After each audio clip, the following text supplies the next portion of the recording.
Welcome to another St. Pete by Night revamped production. The following is rated for mature audiences and may contain graphic themes that will be distressing to some viewers. As always, we recommend you ensure the safety and well-being of yourself and those around you at all times. Viewer discretion is advised.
Good evening and welcome to the St. Pete by Night Twitch channel where we play St. Petersburg by Night, a massive multiplayer 5th edition World of Darkness chronicle set in the city of St. Petersburg, Florida, and Tampa. Because tonight's chronicle is Rage Across Tampa, our Werewolf the Apocalypse 5th edition chronicle set in the city of Tampa, just across the bay from the kindred of St. Petersburg that you've come to know, love, hate, despise, be disgusted by, or potentially wish death upon. My name is Kent, also known as Misha Kent. I am the lead storyteller of St. Pete by Night and the storyteller of Rage Across Tampa, and I couldn't be happier to be here because Rage Across Tampa has become one of the biggest parts of my life, probably ever. It has become one of my favorite chronicles of all time and a game that I look forward to each and every week, and I can only hope that you share in the same joy I get when Tuesday nights come around, because we get to embark on a journey with some incredible and amazing players, some who have titles that still stick in your mind even weeks after you've heard them. So let's go ahead and introduce those players, why don't we? Players, say hello and introduce yourselves. Hey everybody, I'm Preston. I'm not one of those people with the super fun title, but I play Aiden Goodspeed, the Arun of the Gale Stalkers. Hi everybody, I'm Champ. Champagne, Bolivian marching powder, snowboarding, disco dust, white girl interrupted, forest bump. Do you want to build a snowman? Whatever you want to call me, and I'll be playing Aspen Weiss, Philodox of the Silver Pegs. Hi everybody, I'm Nori. I'll be playing Malicious Jester, the Galliard of the Black Furies. Hi everybody, I'm Walks, and I will be playing Lucas Shaw, the Ragabash of the Shadow Lords. So Champ, tonight I'm going to give that one a D+, but I mean that in the best possible way.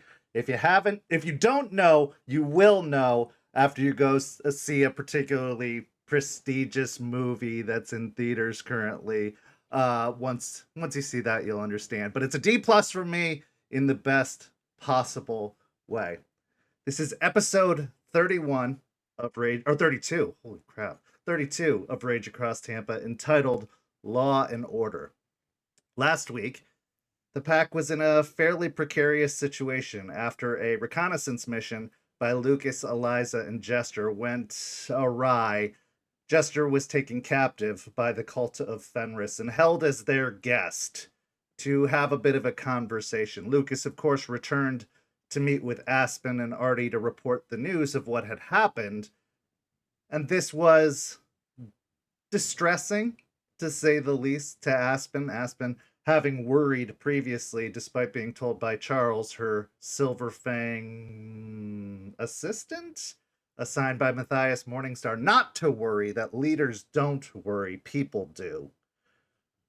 A plan was starting to take shape, and they knew they had to take action to recover their precious galliard. While across the city, in the RV park, Jester did have a rather interesting conversation with the elders of the cult of Fenris. Elders who came to be known as members previously of the sept that once stood in Tampa some 10 years prior, going by the name of Ethan and Plato.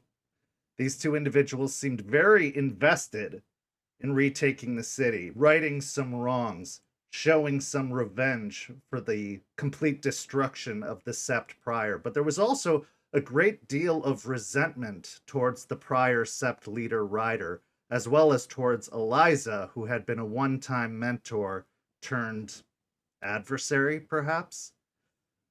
Needless to say, a conversation took place, them impressing upon one another the importance of their various missions, the cult of Fenris interrogating Jester, trying to figure out why she was here and if she was on the right side of things. A short while later, Aspen did show up with the rest of the pack in tow, minus Aiden, who could not be reached at the time to be brought to this particular meeting. That will be resolved shortly, I'm sure. A confrontation took place, an exchange was made, and perhaps a deal, an arrangement, as the cult of Fenris gave Aspen and the rest of the pack some very valuable information as to what their intentions were and where they could direct their attention as a pack to assist in the effort. One could call it a temporary alliance, another could call it a ceasefire for the time being, but it's yet to be determined whether the pack will follow this guidance given to them by the members of the cult of Fenris, or whether they'll go their own way and prepare for an inevitable conflict with the cult. So tonight, our story begins over in Lettuce Lake Park. Aiden, you had been dropped off by Aspen after meeting with Spud, and you had just gone about your regular business. You knew it was time for a hunt. You knew you had not sated your patron for the night, so you took off into the woods looking for a hunt. Why don't you go ahead and roll me a wits and survival check to start this particular scene as you try to track and find some prey that can help you sate your spirit's need. 3. 3 successes. It's not a difficult thing. You've known these woods. You've been in these woods many, many times. You've become very, very familiar with the patterns of movement, places that the prey tend to congregate or move about, where they look for their food sources. And you know, with the water just off the bank, everything needs water. Everything is drawn to water eventually to sate thirst. So on this particular evening, after all of the encounters with Spud, the conversations with Aspen, the conflict or growing conflict between you and Charles, you feel a sense of relief as you return to what you're most comfortable with, what your most natural surrounds are. So you find yourself waiting in an underbrush by the water's edge, waiting for something to come and take a quenching thirst, as the days have been hot and the nights hot as well, as the heat is oppressive this time of year in the summer of Florida. As you're waiting, perched beneath the shrubs, your thoughts can't help but wander, thinking back to the conversation, thinking back to this new arrival, this new addition to your pack, and how kind of feels like they're starting to replace you. That they seem to be Aspen's go-to always at her side, a place that you once took a great deal of pride in, a place that you felt very protective over. But there's been less of a need for that lately, hasn't there? Your mind continues to wander until you hear the snapping of a twig from nearby in the woods. Go ahead and roll me a wits and awareness check as well.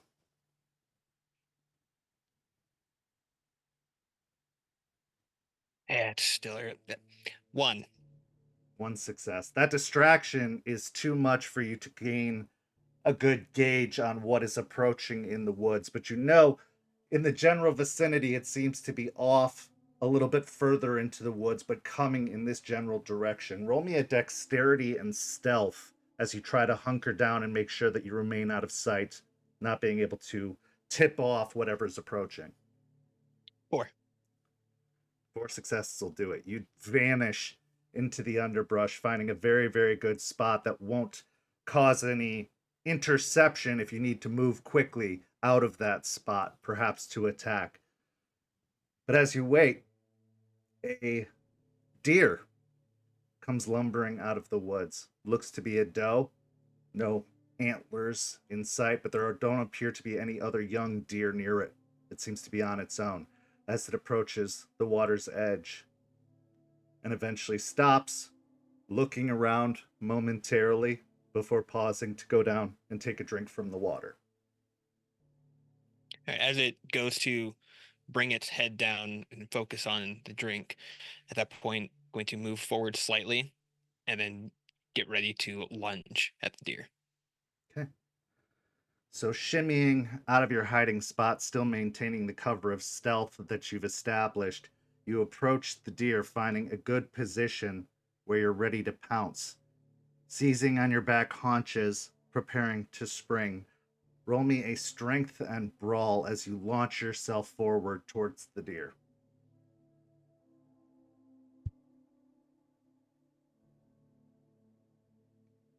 7. 7 successes. Easily enough, you collide into the side of the deer in a swift and almost battering motion, taking it completely off of its legs and toppling it into the edge of the water, which isn't particularly deep, a big splash kind of erupting from it, but enough that you're not going to sink or have to swim. But you immediately incapacitate it, tumbling into the water with it. The water splashing over your fur and making you quite soaked. But you have caught your quarry, and as they attempt to try and refine their footing, they seem completely discombobulated and very badly hurt. Do I have it like in my mouth, or is it just knocked over? It's knocked over for the most part. The force of that battering ram kind of shook it off its feet, but you could easily get a good bite down on it if you wanted to. Yeah, going to we'll do a cold shot. Gonna go for the throat, bite down, collapse it. Okay. With the strength and brawl check, take a -1 because it is basically prone at the moment, but it is still a very specific location that you're going through for. 5. Easily enough, you bite down on the neck of your prey, shaking, tearing at the flesh, ripping it out, the blood starting to fill your mouth and spray across the edge of the bank as well as into the water itself. And the deer lets out a gasp, as much as a deer can, a call of pain and surprise, but quickly that turns into a gurgle as it falls silent and still within the water. Going to, while keeping it in the mouth, going to kind of pull it off out of the water, off the bank, and into some of the underbrush so he can feed. You drag this large deer out of the bank, and it takes a little bit of a while. There's a bit of a uphill climb, so perching your back paws up and pushing with your front paws to try and get up onto the bank and drag this massive body with you. Make a strength and athletics check as well.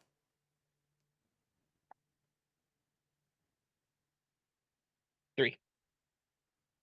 It takes a little bit of effort, a little bit of time. I mean, this is a pretty large creature weighing likely around 100 pounds, but you do manage to yank it up onto the bank, grabbing as much of the flesh in the back of its neck, almost like a pup, trying to pull it up onto the edge, and eventually you do so.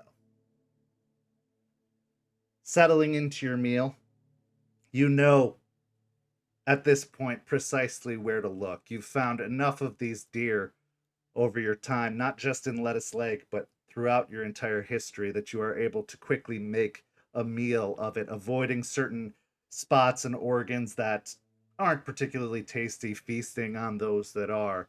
You bury your muzzle in and you enjoy your feast. After a few moments, as you are muzzle deep in the innards of this particular kill, that was impressive.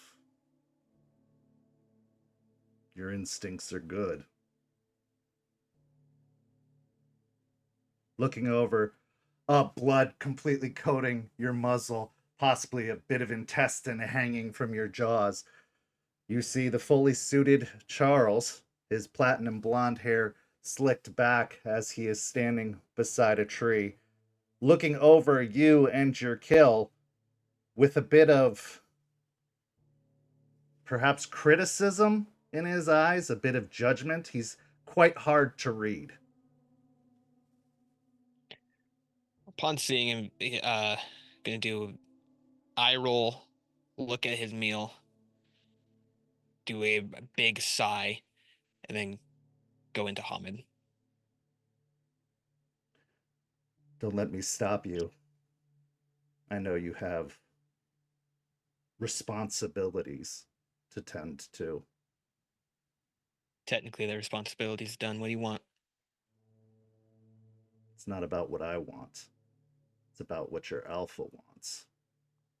She tried to reach out to you. I'll pat down like, I must have left my phone at the RV. And what? Is she okay? Hopefully. If she Where- hadn't sent me to find you, I can assure she would be. Okay, you're still not answering the question. Where'd she go? What does she need? Lucas returned from his reconnaissance. Jester was taken by the cult. I can only assume she went to get Jester back. Okay. So let's go get Jester then. Jester can wait for a moment. Can she? I have faith in Aspen.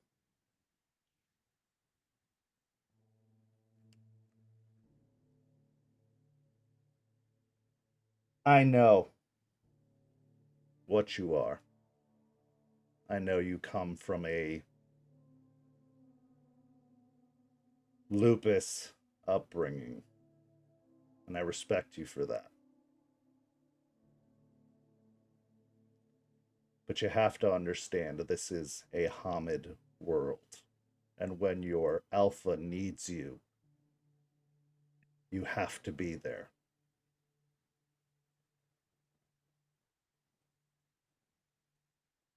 Okay.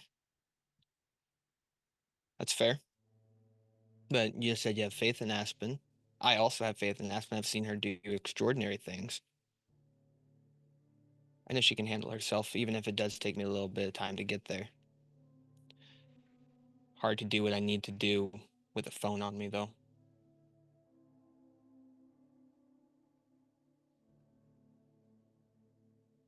I know my presence hasn't made things easy for you, and it's not meant to. Well, you're succeeding then. Good job. You have a very important role in this pack, in this sept. And if you can't do it, I will. And what makes you think I haven't been doing it?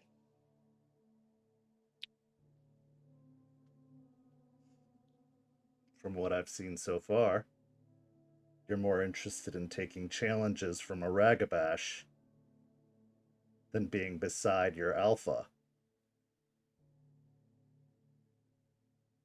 Chasing down and destroying leeches for sport.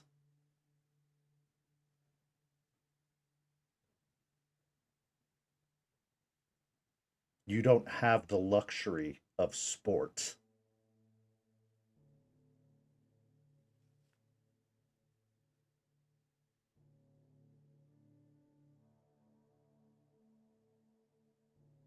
Okay. I hear what you're saying. But Aspen and I already had this conversation. And now So we're you- having this conversation. Apparently. Is it a common thing to beat around the bush? Come straight with it. You want me to do something, I'm not doing what it is. Again, I'm lupus born. Break it down for me.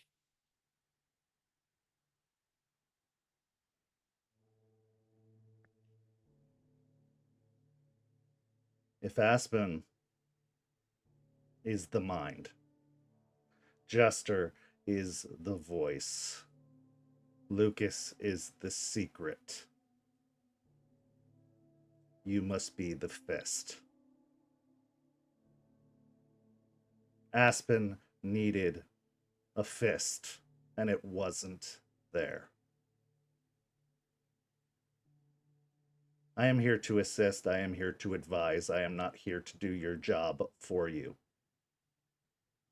I will, to ensure that my uncle's investment is sound.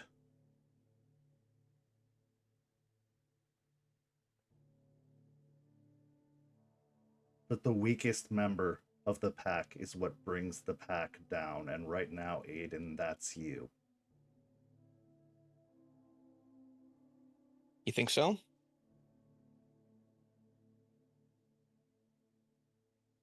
I'm rarely wrong. Hate to make it that night. Going to, at that point, go into Krynos. Okay, go ahead and roll 2 rage checks for me. We're good. Are you letting yourself frenzy, or is this kind of a controlled anger that you're feeling? Yeah, he's not going to frenzy at this point. That'd give this guy too much over him. He's controlling it. So as you grow up into your massive hulking form, Charles looks down and up and remains exactly how he is in his Hamid form and his suit. What you do notice, however, as he watches you, you can see his body grow leaner, more lithe, as if the strong muscle across his form thins out, redistributes itself.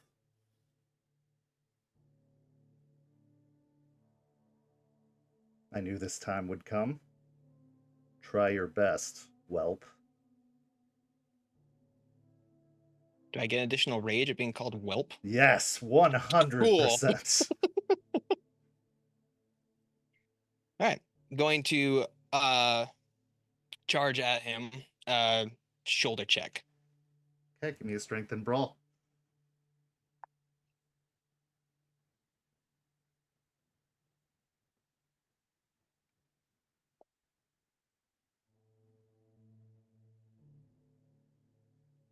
Six. Charging forward using all of your hulking mass and form, muscles completely bursting around the fur that covers them. You launch yourself towards the suited man, throwing a great deal of might behind it. He is in your sights as you lurch towards him. And just before you're about to make contact, he's gone as he sidesteps out of the way, sending you flying past him and colliding into a tree beyond, causing it to start to splinter and crack as you make impact. In your anger, you turn to face him again, and you see him standing in the exact same position he was before, hands folded behind his back, head cocked slightly to the side and staring at you. I'm gonna do a raging strike against him. Okay.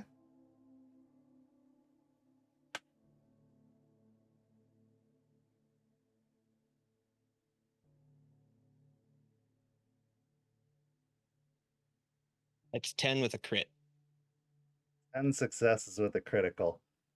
You move forward, raising a claw, ready to bring down your weight against him. And while he attempts to move out of the way, you do actually end up making contact, bringing the claw into his side and rending across the suit. You can hear the tearing of fabric, and you can feel the tearing of flesh beneath the claw, sending him sprawling off to the side and down to the ground.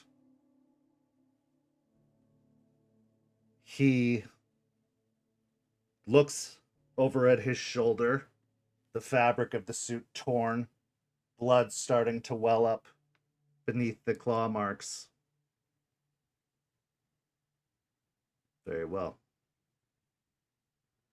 And he curls over and starts to rise again, but as he does so, the clothes seem to vanish and dissipate into his form as he grows into a massive, silvery furred wolf, standing even slightly taller than your height in his Krynos form as he lets out a challenging roar, the muscles breaking through the fabric and opening up as he stands to a tall 8.5, almost 9 feet.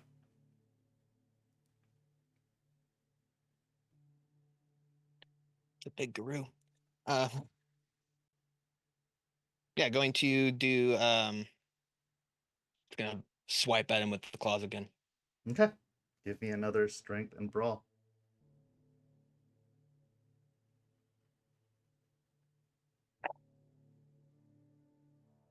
That's 8. 8 successes. Taking your swipe at him, rather than going for an attack himself, he seems to just catch your arm and whip you around almost in like a hip toss flip, sending you spiraling over him and slamming to the ground. No damage sustained, more a defensive maneuver than anything else.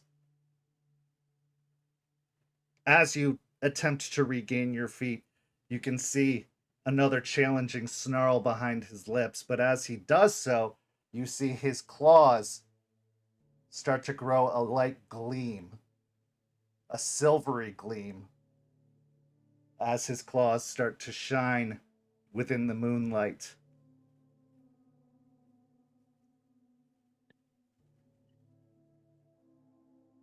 Am I laying prone on the ground currently No, after no, the flip? you Okay, basically rolled and back to your feet. It was just more of a defensive get off me maneuver.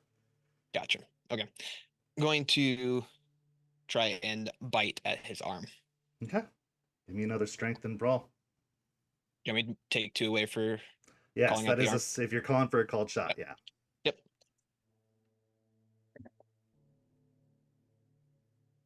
Okay, burn a will. Yeah, absolutely.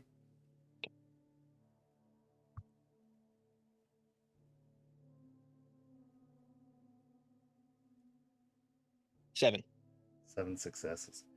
You launch towards him, your teeth going to bear down on his arm. And they do start to bear down, but it's almost like biting down upon a brick itself. Your teeth aren't able to break through the skin as the muscles of his arms seem to resist you.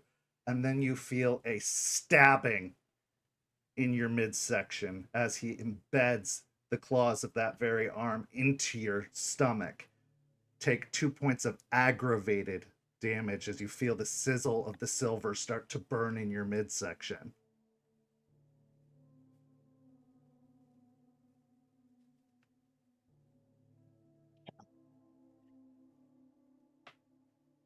I'm gonna try and take him down. I'm gonna try and tackle him. Okay. Another strength and brawl.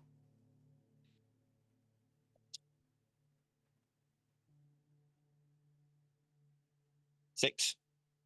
6 successes. Okay.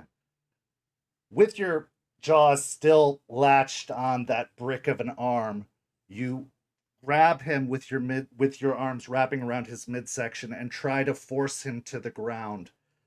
Doing so, however, he just twirls around and shoves you off, embedding that silver claw into your stomach a little bit more with the shove, doing another aggravated point of health damage before thrusting you off and sending you away.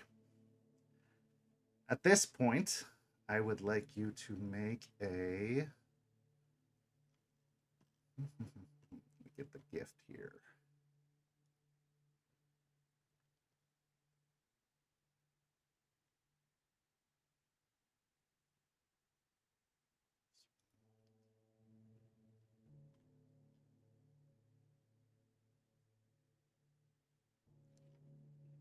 It's easier to just search.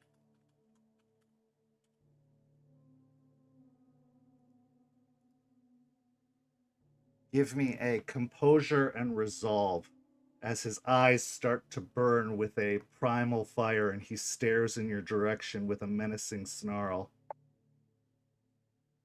5. 5 successes.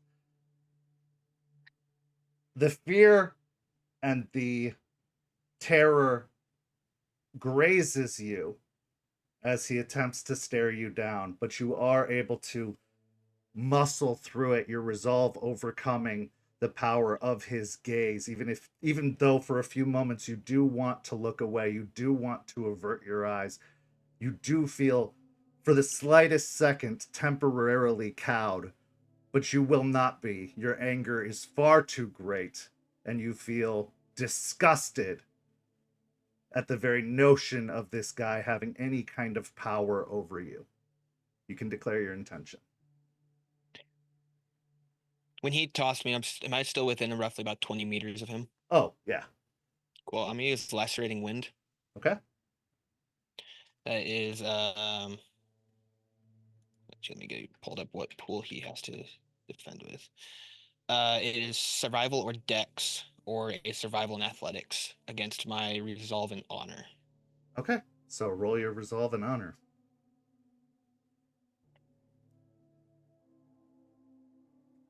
Are you attempting to cause the 2 dice penalty to his physical attacks or knock him from his feet? I'm trying to knock him down. Okay. Thank you. I meant to clarify that. Oh, it's okay. He's a single 5. target. Okay. 5 successes. Whipping your claws through the air, carving a path in the air, the north wind comes to assist you, sending shockwaves, almost like vertical shockwaves, out in his direction, causing the trees and the branches above to rustle like a great storm has come through in a single motion. The force of the shockwaves hit him, causing his back foot to slide back slightly, but he does not seem to be knocked from his feet. He issues out another challenging roar, readying his claws again, and you can still see the silver glint of the moon reflecting off of the claws themselves, feeling the burning of your midsection, the pain aching inside, but not causing any further damage at the moment as you are no longer in contact. I'm gonna rush forward using the razor claws. Do a rage check. I lost 1 rage. Strength and brawl. Yep.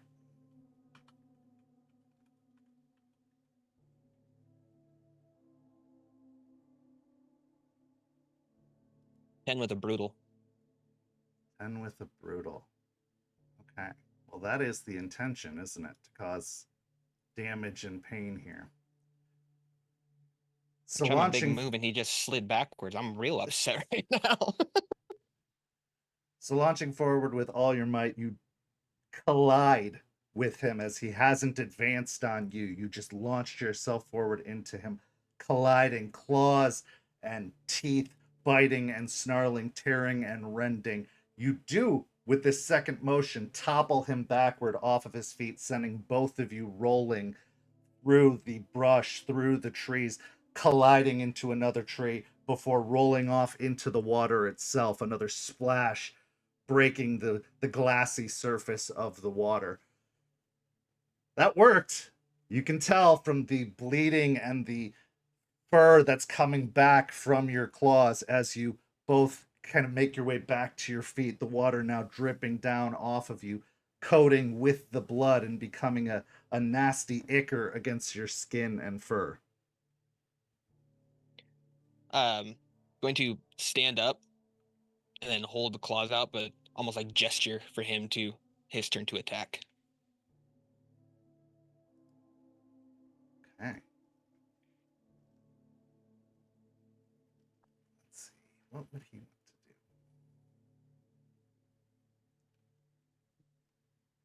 do? Okay.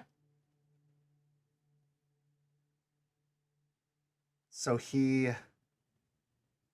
stares for a moment, looking over you, judging you, examining you.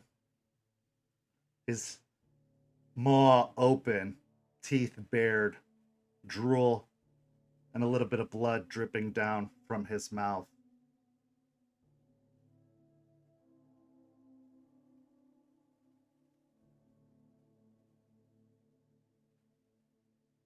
As he does so, you can see he pulls in, calling upon another gift, and the silver and red fur with his freshly spilled blood and some of yours intermixing starts to glow almost like a light blue. His skin becoming hot. You can feel the radiating heat emanating off of him as he activates Kiss of Helios and launches forward to tackle you. Go ahead and make either a dexterity and athletics to avoid or a strength and brawl to meet him. I'm gonna meet him.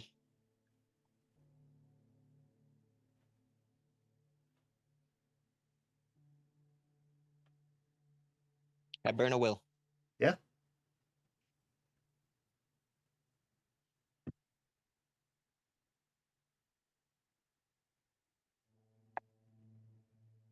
Nine. Okay. In this collision, you both are exchanging blows with one another, but neither seeming to get any headway. Trying to avoid contact with him for long, when your paws and claws make contact, you feel a slight sizzling and sensation as you hit it, but retract quickly. Neither of you exchanges any damage in this conflict, but you do still kind of are locked up in a grapple at the moment, trying to avoid touching as much as possible, while he is trying to almost wrap you in a bear hug.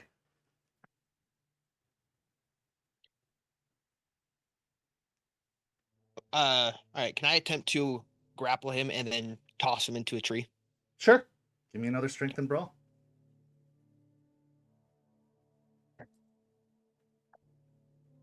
Fuck. 4. Okay.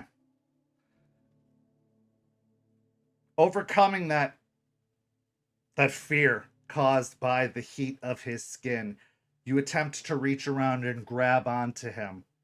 He instead wraps his arms around you and brings you in tight, almost crushing you against his chest, his claws digging into the sides of your arms, pinning you in place, and the heat burns into you as it radiates off of his skin. You can feel it singeing against your fur, burning against your flesh.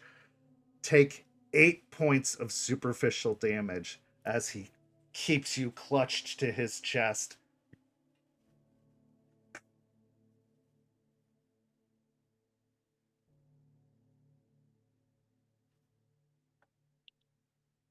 Ow. Okay. You are currently locked in a grapple. If you are not able to break free of this grapple, another gout of this burning damage is going to press against you. He's gonna stay there. He's gonna bite him. Okay. Roll me a strength and brawl to bite.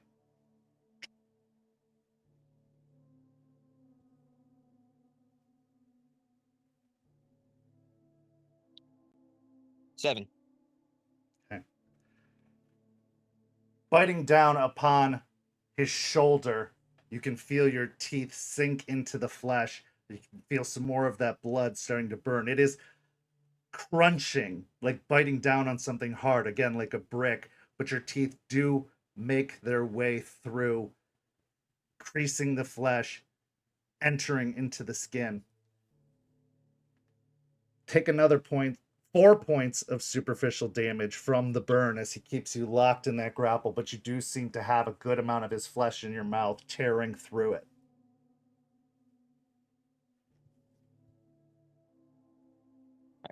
Now going to try and break out of it. Okay, give me either a strength and brawl or a dexterity and athletics to try and slip out. We do a strength and brawl.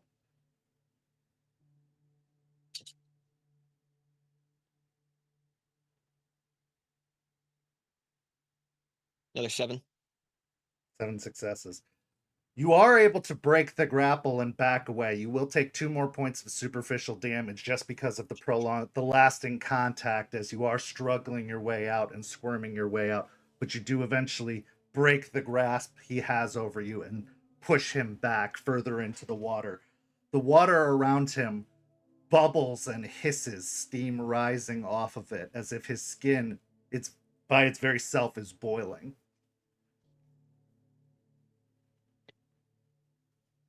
Aiden's gonna take a quick second, kind of look at himself, bleeding, burnt, but he knows he can't back down.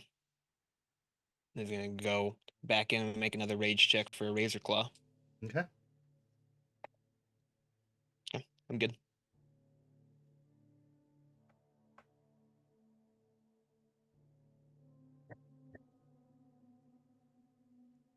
Ten.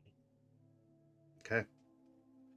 Launching forward with another attack, your claws do make contact, driving him back into the water, pushing you both out even further into the lake until you are both submerged in the water, your claws buried in his chest as you collide with the water and go under. Declare your next intention. So we're both going down in the water. Mm-hmm. Can I do a quick check to see if he's doing okay? Sure. Give me a wits and insight.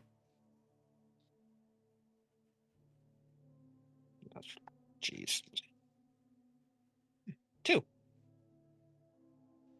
Based off of the damage you've done so far, he seems to still be surprisingly well. Some of the wounds that you caused earlier look like they've already healed over as he has been regenerating throughout the whole combat.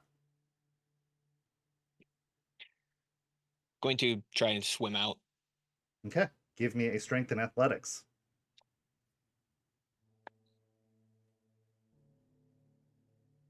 4. 4 successes. Having dug your claws in, you remove them and immediately turn to make your way for the bank. As you are starting to turn and swim backwards, you feel a hand grasp onto your leg and yank you backwards. Turning over to face him, he grabs onto your shoulders with a roar and shoves your head under the water, and his grip is like a vice as he holds you under, and you can feel the air starting to almost immediately, surprisingly, escape your lungs as he holds you under the water, the bubbles rippling up towards the surface. Take another 4 points of superficial damage from the hiss of Helios making contact. Okay. What are you at? I got 1 left. Give me a stamina and athletics check to see if you can hold your breath underwater for another attack.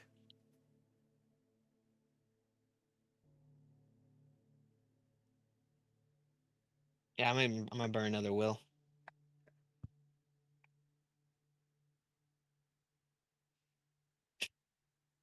2. Attempting to hold on to consciousness as best as possible as you were being held under the water, you can see above the roiling surface where the bubbles reach the massive silvery wolf frame holding you down, pressing you down underneath the surface, and your vision starts to darken, growing into small pinpoints of light before completely fading out as you fade into unconsciousness. You don't know how long you're out. It's hard to say. Minutes seem like hours. Hours seem like days. Days seem like years. In the black darkness of unknown fate, you wait. You are alone. There's nothing there to meet you, nothing there to guide you, nothing there to greet you. It's just dark, and it's just empty. The stillness holds court. Off in the horizon of the nothingness, there is a small glow. From that glow, roll me a wits and awareness.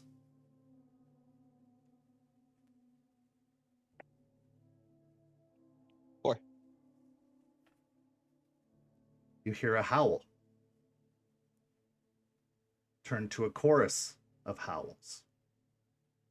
A chorus of howls that sounds so familiar. A chorus of howls you'd only heard months prior in a small reserve in Washington. What do you wish to do?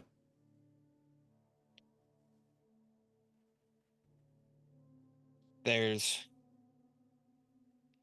an obvious pull to move towards the howl. It is a very summoning howl, almost like a call of assembly. He will start walking towards the overall call itself. Walking, drifting, floating, all these sensations kind of intertwine as you make your way towards that pinprick of light off in the distance. And the closer you get, the larger it goes, bigger, drawing nearer and nearer. Trying to shield your eyes from the very contrasting perspective of the glow. You make out the shape of several wolves standing in what looks to be a pasture or a prairie beyond. At the front of that column of wolves on the other side is Stone, who waits at the edge of the pinprick of light for your arrival. You can see other wolves, ones that you don't recognize but somehow are familiar beyond him. There's a connection, there's a strong feeling, a familial feeling.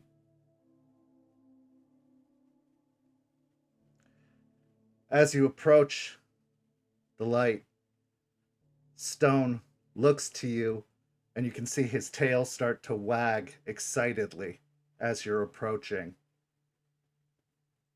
You can see his maw loll open and a tongue flop out as you draw closer and closer.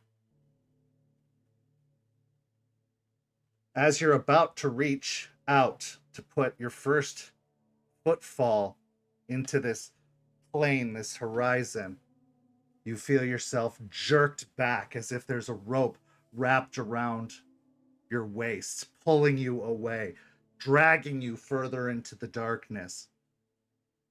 You feel a collision against some inky black watery surface pulling you under, your lungs filling with water once again, before immediately expelling it all out in a sudden burst, just like it's being launched out of your form.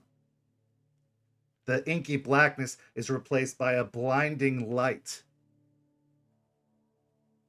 and a chill to your very core. You cough and sputter as you find yourself on the grassy bank beside the lake.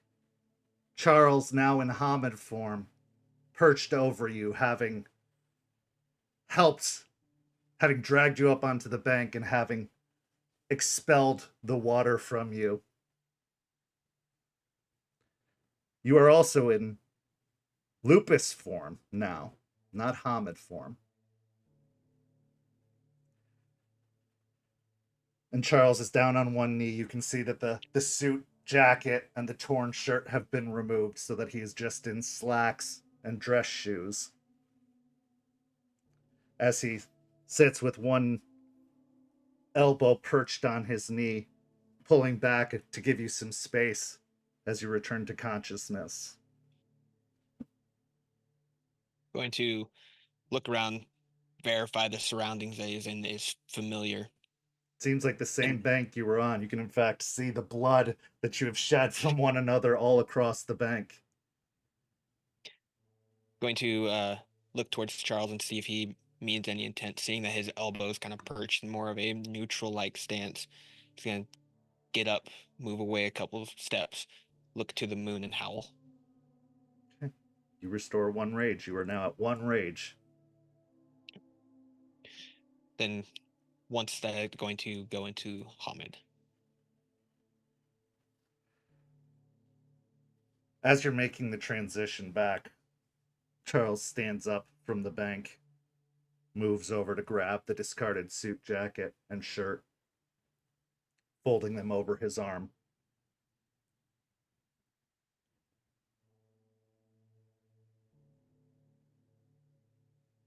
I would say I'm surprised, but I'm not. You're strong. You're capable.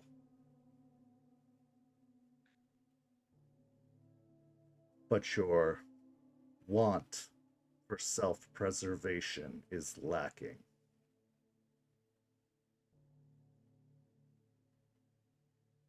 You think only about the kill, not about what comes after, only about the fight, not surviving it.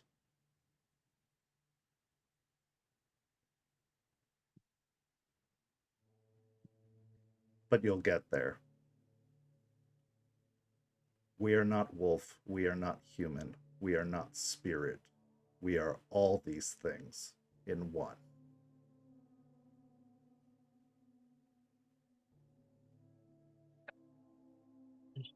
All right.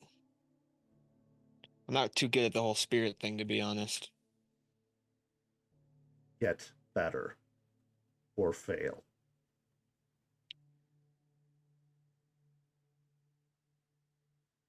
I'll work on it. Not too bad for a 3-year-old, though. No. But it's not enough either. Well, you obviously know some things about this. How about you teach me some things? Get me to that point. You want to see me be able to reach this point. There's no other rune here. Nothing against my pack mates, but kind of toss them around a little bit.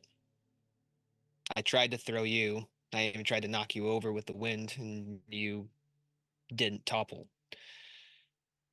So someone that I can actually use all my skills against and not have to worry about actually hurting. Oh, and sorry about your nice jacket and shirt. But you do have things you could teach me. Maybe I can get to this point that you're talking about with your help.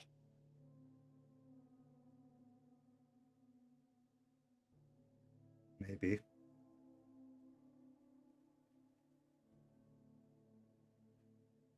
I will respect your position for now.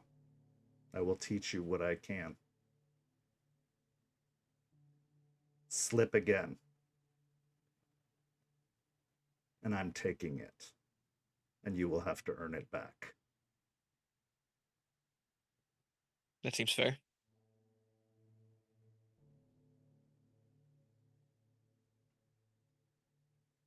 He looks like he's going to turn and walk away, but instead turns back and offers out a hand to you. He'll step forward and grab onto his hand. Now we see to our alpha. Yeah. trailer park? No, I have a feeling they'll be back by now. You got a car, right? I'm alright with the run, but I just had a little bit of tussle with somebody. He looks over at you, looking at the blood on himself and at you. Let's wash off in the lake first. It is a very nice car. Yeah, you got it. There's a nice spot at the bank where you don't have to like jump in. You just walk right in. I'll show you where it's at. So the two of you head off to cleanse off from your combat. You still feel the burning of those silver claws that were inserted in your body. Some of your natural healing has taken place. Some of the other wounds have closed, but it's going to be at least a couple of days for those silver claw scars in your midsection to be truly healed. But with this, we'll transition to a few days later. Aspen, this whole journey has been a lot, but you've always had your eye set on a goal from your old life, from your former life. You never gave up, despite being burdened with leadership, despite being tasked with destiny, despite all of the distractions and concerns that have come across your way. You have known that you were meant to become a lawyer.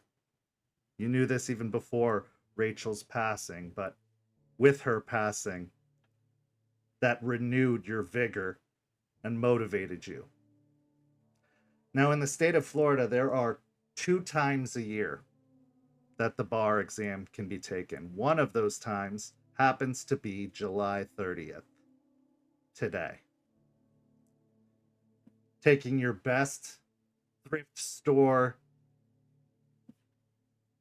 formal wear, business wear, you find yourself in a very crowded auditorium with many other would-be lawyers busily scribbling away at tests, writing essays, filling out forms, doing every necessary procedure. This has been hours of effort. And with everything else that's been happening in your life, focus is something that can easily be compromised. So I want you to give me a wits and composure roll as you are attempting to take this test, and tell me what's going through your mind. You're here. This is the finish line. But do you really think you have what it takes? So Aspen is focusing as much as she possibly can on all of the answers, writing her essays, doing everything she needs to do. And with everything going on with Spud, with the cult, with the internal struggle she has in her own pack and trying to lead everything, she's determined to make this happen. She's determined to prove to herself and to, in some ways, Artie and to Rachel, that she can have this life. She can do both. She can be in both worlds. And she's just filled with that determination as she answers these questions and goes through the test. And I got 3 successes. Okay. With 3 successes, you muster up as much focus as possible, trying to push those thoughts to the back of your brain. And with calling upon all of the A-type personality skills that you have, you are successfully able to put those distractions, to compartmentalize and put them to the side as you give your full focus to this test. Looking over the answers, some of them are easy. You've looked at the texts that teach about these particular procedures and these particular rulings hundreds of times. But others are more challenging. Roll me an intelligence and either academics or politics.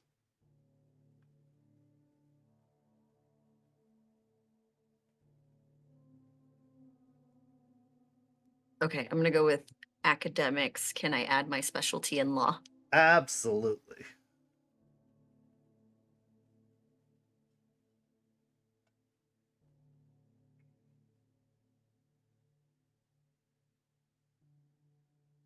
That would be 5.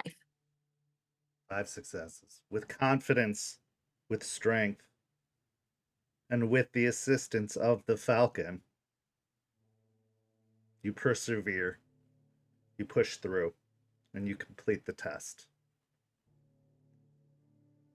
You won't know the results of that test for a little while, but you feel fairly confident that there wasn't anything that you struggled with, anything that you couldn't recall. In fact, you're one of the first to finish the test. Standing up, taking your papers to the curator. Other students, other would-be lawyers looking on in some surprise, maybe even a little bit of envy as you approach the front of the room, passing the papers over and making your way out. Walking out of the auditorium, make your way outside where by the curb you see a beaten up brown and green Jeep waiting. Artie standing outside, leaned up against it, messing around on one of his burner cell phones as he sees you approach and pushes himself off the Jeep.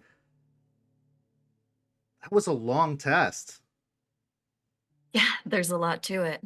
They don't just let anybody do this. So How did you do? I I think I did okay. A little worried that I finished kind of quickly, but we'll see. Well, you're smart. You're capable. If anybody could do it, you could. I mean, this is a piece of cake. You face down. He looks around, making sure that there aren't any others waiting nearby or standing nearby. You face down. Much worse odds than this. Yeah. I mean, this is, like I've told you, this is something that I'm good at. This is something I know I'm good at. So You want me to go in and make sure you passed? no, no, there's something fun in waiting. I know you can do it. I know you did it. Well, I knew it was a big day. So Jester and I put together a little surprise for you, a way to let off some steam afterwards. He moves over and opens the passenger side of Regina, offering a hand to help you in. After closing the door, he makes his way over to the driver's side and climbs in. He then reaches over to the back seat and pulls out a duffel bag, something for you to change into when you get there, a little more comfortable. He gives you the duffel bag before starting up the car and pulling out. What are we doing? I'm not fighting people, right? Like I do No. enough of that No. in boxing. I don't know. No, in fact, it's the exact opposite. This is something you've needed for a very, very long time. And I think let's just call it a pack thank you for everything you've done and for being as strong and incredible and amazing as you are. But I couldn't have done it without you. He blushes slightly, averting his eyes for a moment from the road, but before correcting himself and continuing the drive. I know you've got a lot on your mind with the cult, with your contact with Aiden and Charles and Jester and Lucas. Do me a favor, though. When we get there, just try and relax. It's a big ask. I know, but you said something last week that don't forget that you're still Aspen in all this. Don't forget that you're still my smart, brilliant, caring, worrying love of my life.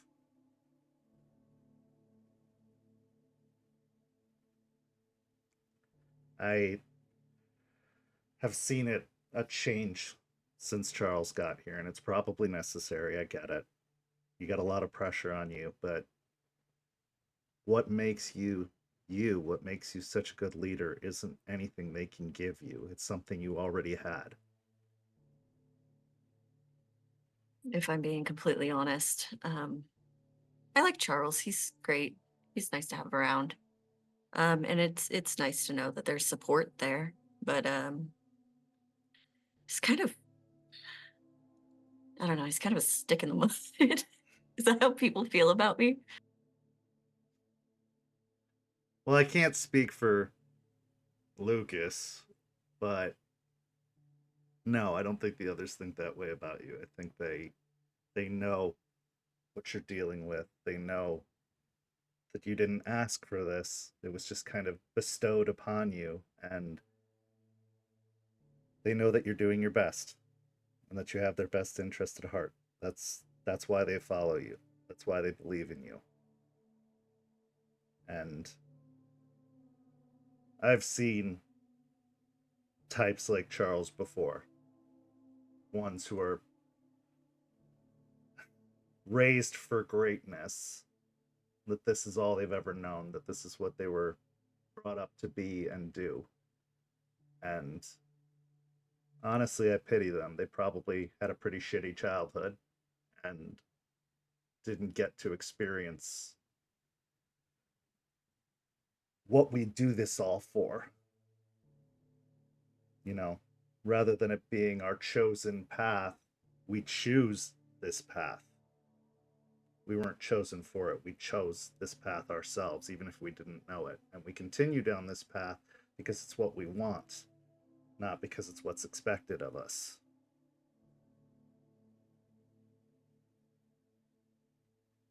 But there's also wisdom. He knows a lot.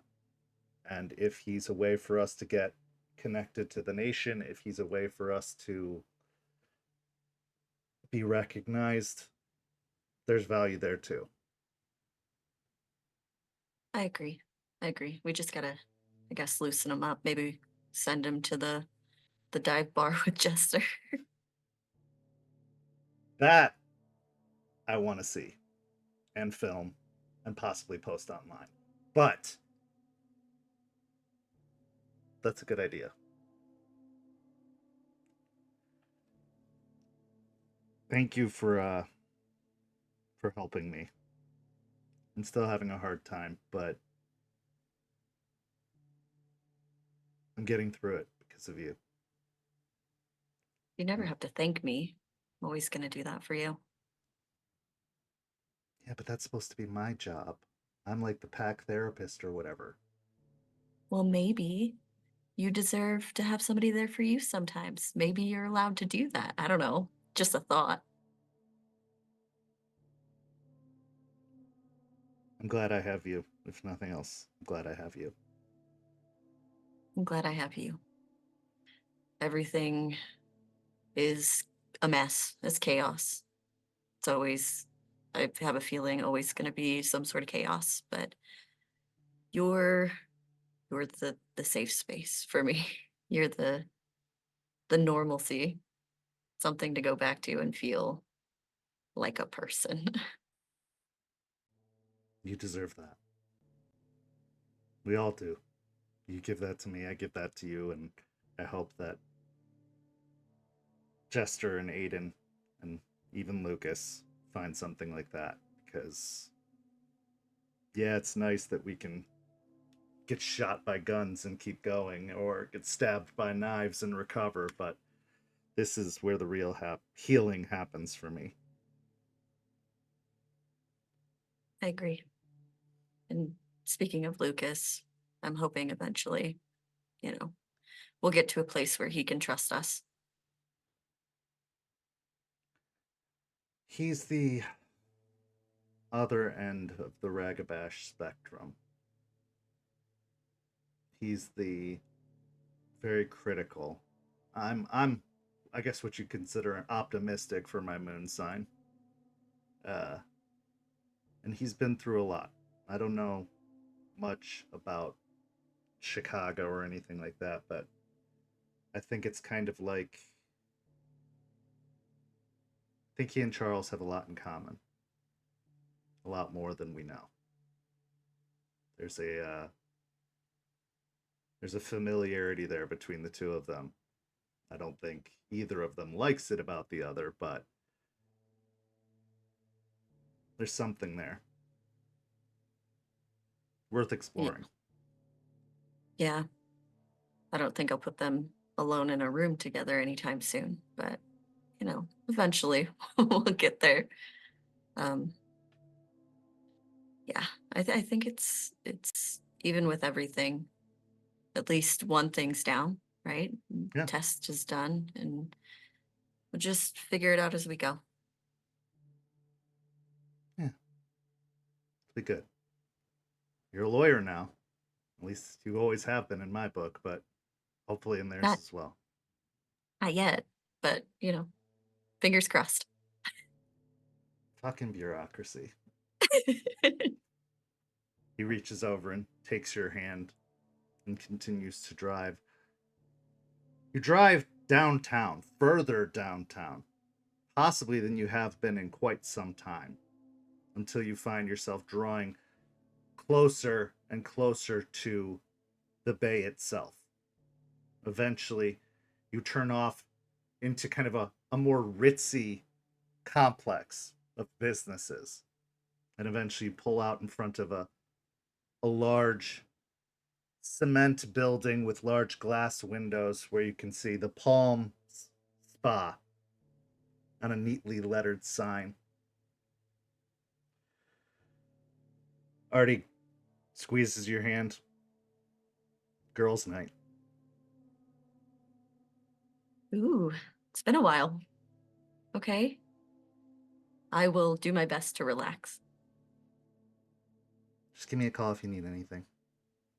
I I know will. Charles has a much fancier car, but you can't beat good old Regina here. I prefer Regina every time.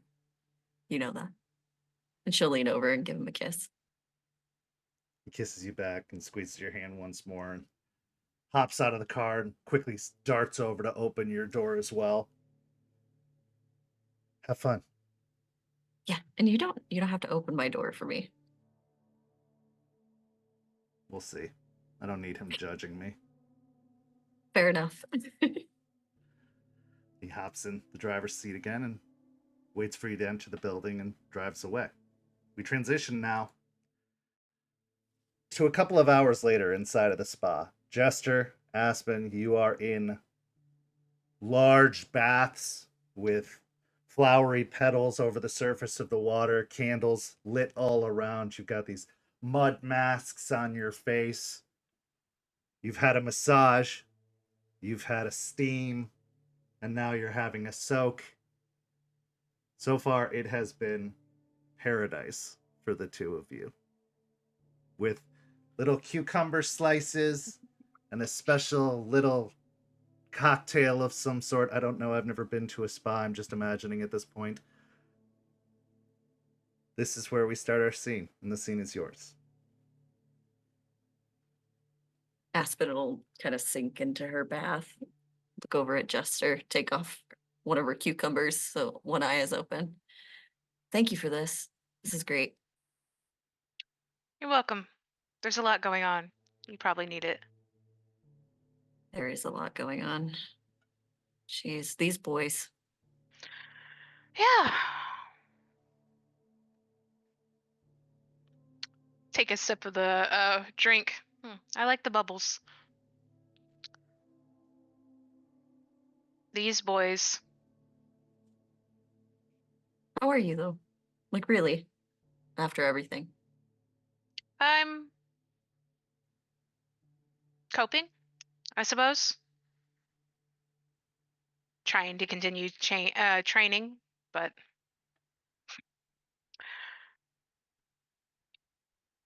it's just crazy. Honestly, I didn't expect it to be like what they have been training me at all. Fair enough. Aiden's got an interesting way of doing things, so you'll get used to it. But Mm-hmm. The Princess Bride. That's where he learned it from. Has he made you watch it way too many times? Oh yeah. Yeah. I mean, I love the movie. I've loved the movie, but every 3 days is a little much. Yeah, it's kind of a lot. It's his favorite movie. I don't know. What are you what are you gonna do? And Lucas is teaching me baseball. Okay, so I think to help with fencing? swinging. Yeah. Fencing and baseball. So honestly, well, there's something I should tell you first. I'm going to look around. Is there anybody else in the room with us? No, you actually have a private room. It's just the 2 Beths and the 2 of you. Okay. I'll remove the cucumbers for a moment. So, I haven't exactly been alone really much ever since the Karen, really. Ryder came back. Like he talks to me. So I'm not just having his memories. Eliza was right. There is some sort of Garu afterlife. He went there, couldn't find the person he wanted most to see, and so he came back to Like, help, I guess. okay, so like a haunting? Like, I wouldn't call it a haunting, really. Like he doesn't always bother me. Like I could call him if I want to, if I need help or anything. Um, and I've kind of been learning more from him than maybe some of the others. Like since he used the clave the most, like his memories and like he's been teaching me a bit. huh, okay. And you said it's only sometimes, it's not all the time. No, I laid boundaries down. There's certain times he cannot. No. Well, yeah, that'd be a little awkward if he was there when you're in the Yep. shower. Yeah, I could see that. Um, okay. Does he want something from you, or is he just sticking around because he? He wants to help.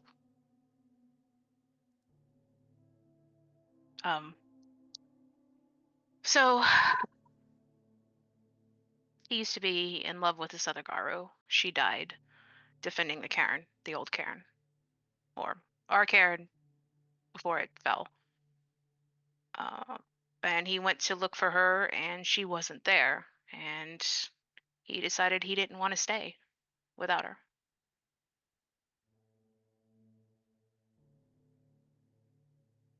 That's sad. Yeah. I meant to talk to Eliza before the whole cult captured me thing, but the cult captured me, so that kind of got wrecked. But I think when things slightly calm down and we're not being encroached on by cult of Fenris members and leeches, I might help him see what happened to her. I think that's sweet. I think he deserves that. He did, in his own writer way, help us get to where we are. So Yeah, and it'd be nice to see that like there are happy endings beyond just us dying, since we die a lot. yeah, that would be nice if we could figure that out for him. How are you? Hmm. How are you in your headspace, though? We're talking about what you're doing and weird ghosts, but like how are you? Pondering things. I'm not sure if this relaxing place is really the to talk place to talk about things I ponder, but if you want to know, I could tell you. Well, yeah, I wouldn't have asked. All right, so I have a story for you, and then I'll tell you what I've been pondering. Goes back to Ryder. During the prison break, he told me the story of Joseph Blackrock, the previous sept leader. The cult of Fenris, this was not the first group that had come. They actually had an incursion too. Ryder was sent by BlackRock to drive them out, but BlackRock told him that he could offer the cult surrender and they could be taken back to the cairn to be judged. So Ryder did that, and he brought anyone who surrendered, Garu, Ghislaine, human servants. I guess they had human servants, which is weird. He brought them all back to the cairn, and BlackRock killed every one of them in front of Ryder. And Ryder asked him, why offer mercy if it was going to happen? And BlackRock told him so that Ryder wouldn't have to bear the burden of killing them. Now, he told me that story to tell me that the reason he didn't tell us about the whole explosion at the power plant was because he was trying to save us that burden. He was completely wrong. He should have totally told us. But I'm telling this story because I've been thinking on that night at the power plant and all those people. And we didn't have the resources to help them. Yeah, Joseph said we could call the police or call a hospital and they'd be taken care of, but we know more now. We know they would have just gone back into the hands of the leeches. And as far as I know, none of us had any sort of like pool in a hospital or anything that could have helped them. So I have been racking my brain on like what we could have done to help them, if anything, or if was right or right. And so that's my conundrum that I'm presenting to you, because I think this isn't going to be the last moral decision that we're going to have to make. And maybe not something like this, but something different. And I think those are going to come up a lot because the leeches like to use humans as shields.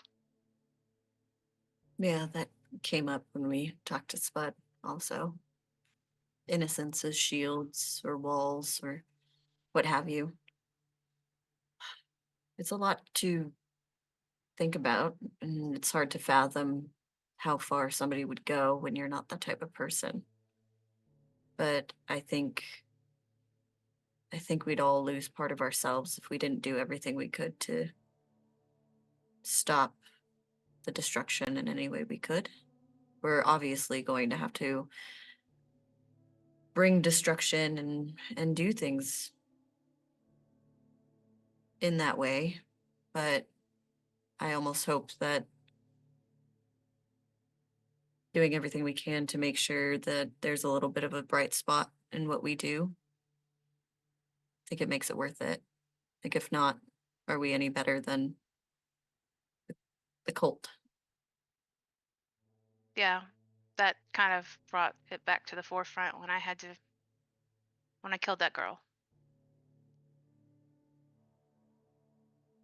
I didn't do anything to try to even verify if she was or not. I knew if I didn't, we would be in a fight we couldn't win. So I just, instead of hesitating and knowing, I just did it.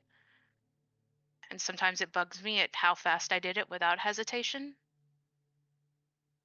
And sometimes I feel like I am losing a part of Jessica.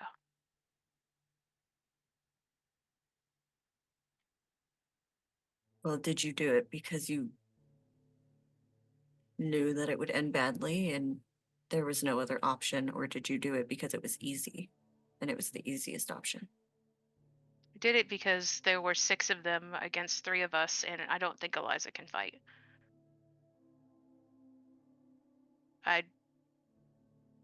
We don't know what moons they were. And I'm pretty sure the elders were in the Umbra anyways. So it would have been 8 against us. And as much as we can scrap, Lucas and I aren't Arun. I think the girl was, or might have been. So I don't think that was a fight we could have won. I think we would have died because they were all willing to kill us if we didn't do what they wanted. That's exactly my point. I don't think you had another option. And I think if you guys didn't leave and you guys were taken down by them, then they would have even more opportunities to hurt more innocents. So there are going to be times where we have to do things that we don't want to, or get stuck in a situation where it's the lesser of two evils. And I know that's going to happen. But as long as we don't lose sight of the fact that it is a lesser of two evils, that it is something still horrible, and we find ways to mourn for those and stay together and be there for each other. We need each other now more than ever. We have really big things. And if we're not all together and we're not here doing this together, fully together, I don't know if we're going to make it. We are very outnumbered, so I agree. We need to stick together.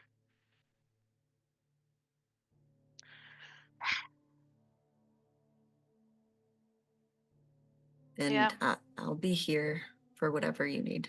And not just, the fur and claws stuff, for anything. Same.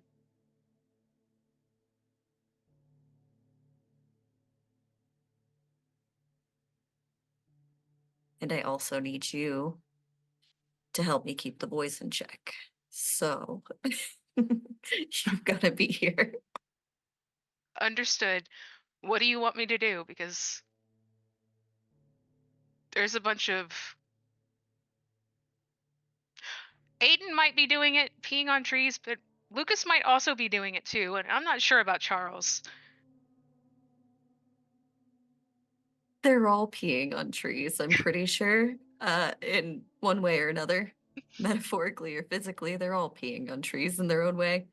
And I don't know. I guess we just got to carry the newspaper and smack them when they pee on the wrong tree. Sounds good. And maybe if you could, I don't know. I don't think Lucas is a huge fan of me, right? It's not that hard to tell. Just keep an eye on him.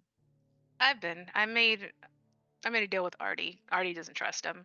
So I said I keep an eye. I said I'll be the open hand and Artie can be the suspicious eye.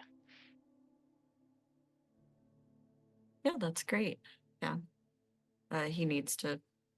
We need him to trust us, and we have to trust him if we're gonna do what we have to do. Right. And I'll just be the fist that slams down on the table, so I can help there. And then Aiden can be the fist that punches him in the face if that's necessary. Or the one that gets led by the muzzle into new challenges. We talked about it. We talked about it.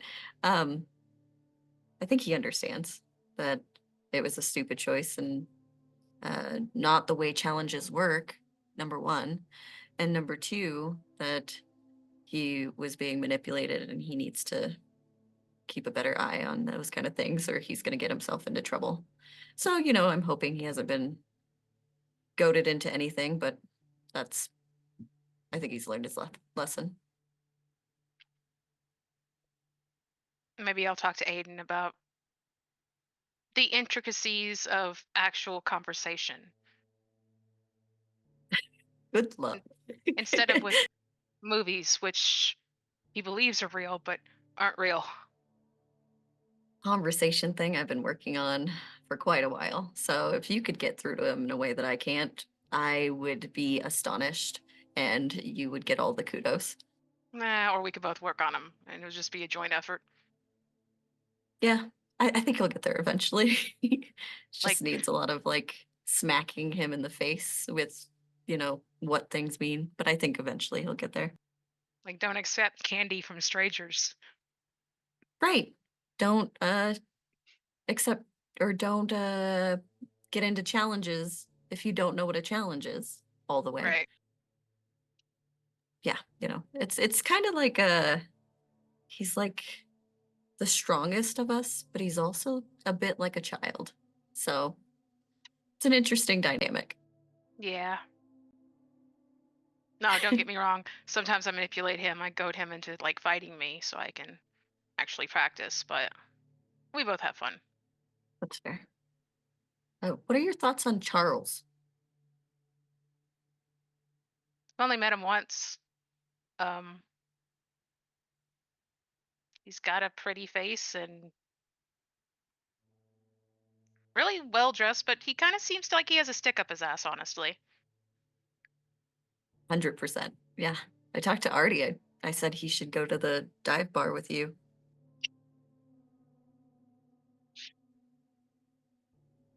I want to see this. I think you should take I think we should all take him. I think he'll get cultured, Yes. Since he comes with you, you will actually drive him there. The rest of us will meet up. Make him sit in the back seat of Regina, get the full experience. Oh, so we're all going to go as a group and get the full experience. Okay. Yeah. We could Yeah, do that. I think if he's going to be around the pack, he's got to get the full experience, right? Right? He needs to meet our allies. 100%.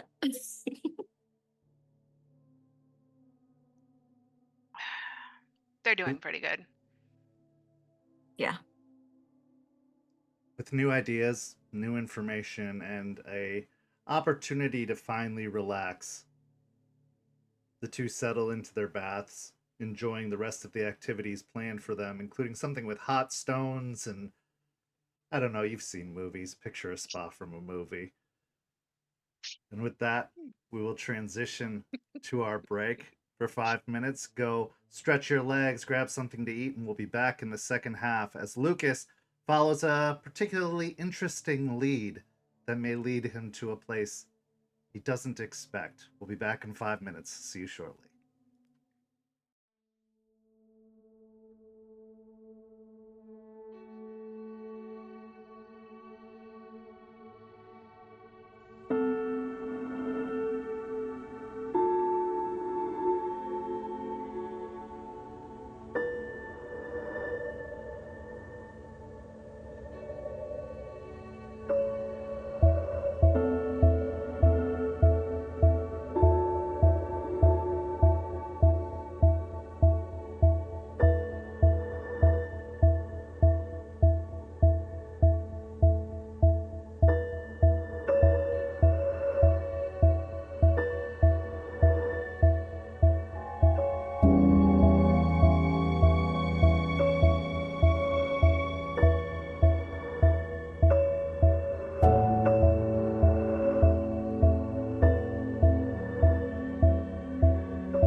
Welcome back. In the first half, we saw some interesting developments. The tension between Aiden and Charles came to a head.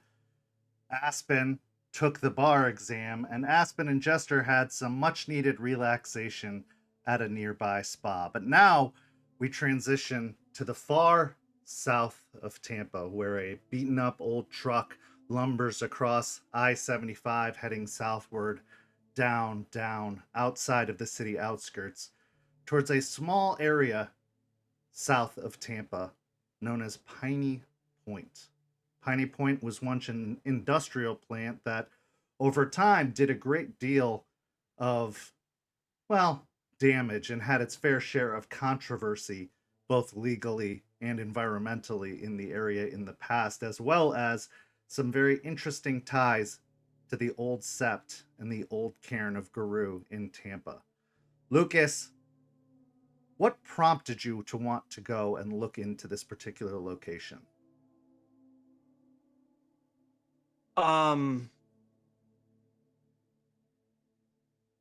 What was said by the Get, and also a certain desire to do something. After the previous interactions, Lucas feels helpless, which is a feeling he absolutely hates. So he needs to do something to move forward. And from what he's heard about this place, he thinks it might be something more than what he was told. What kind of preparations are you making or have you made for this journey? He's carrying pretty much what he would normally carry. He's going to have his clave. He's going to have his tomahawk. He'll take his cell phone and maybe a few packets of seeds and a few packets of powder he may have prepared.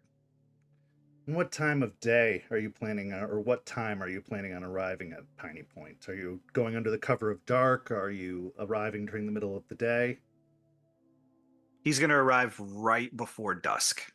Okay. So as you're making the drive, you find the exit following the directions provided for you to arrive at Piney Point. There is a lot less class in this area. It's a lot more industrial, a little bit more run down. What you'd expect in kind of the outskirts, far south of a major city. A bit of a distance between Tampa and Sarasota or Bradenton or a lot of the other surrounding cities. So passing by strip malls and industrial plants, you eventually find yourself approaching a large gravel road that seems to head towards the bay itself, towards an outlet that is outset almost on an extension of the land out into the water. As you make the turn onto the driveway, you can see that there is a fence that is set up not too far after the driveway with large chain link gates and a chain and a padlock around the fence. There's a sign that says that the factory is closed, not temporarily, not because of hours, but because it is closed permanently. And it has a sign that says, "Do not enter, no trespassing." As you pull the truck over, examining the surroundings, you feel that itchy tickle, those pinpricks crawling up from your spine along your back before settling on your shoulder. Well, it's time, isn't it?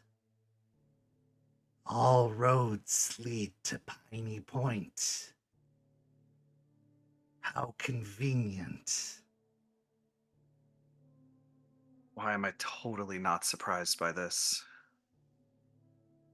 Some things are fate, Lucas. This just happens to be one of those things. Well, Let's go. We have yep. work to do. He'll grab his bag with his lockpicks, and he'll pull the truck off kind of parallel to the fence, but a little bit farther down, maybe behind a bush or some trees, so it doesn't look obvious that it's sitting there in front of the gate. And then he'll head over the gate and try to give it a good lockpick. With the last rays of light, visibility is not great in this current situation, but you have the tools you need to be able to complete this exercise. So go ahead and roll me a dexterity and larceny check to try and pick the lock.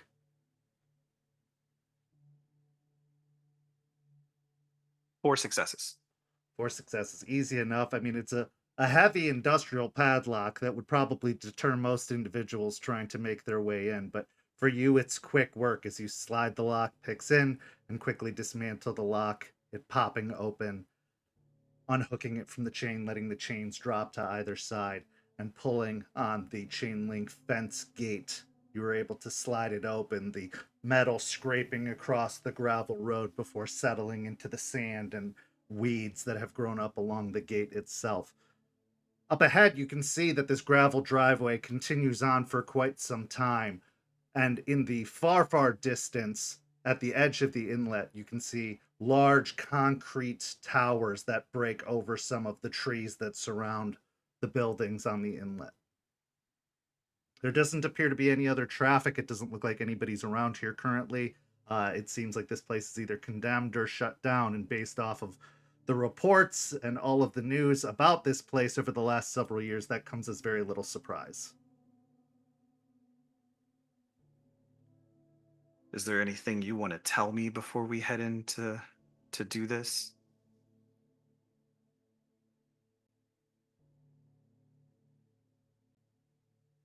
Many of the shadows have dispersed, long since destroyed. The way is closed, so the others can't find their way through as they once did. But places like this appeal to the darker things. Eyes on the shadow, Lucas. I wouldn't want our arrangement to come to such a swift end.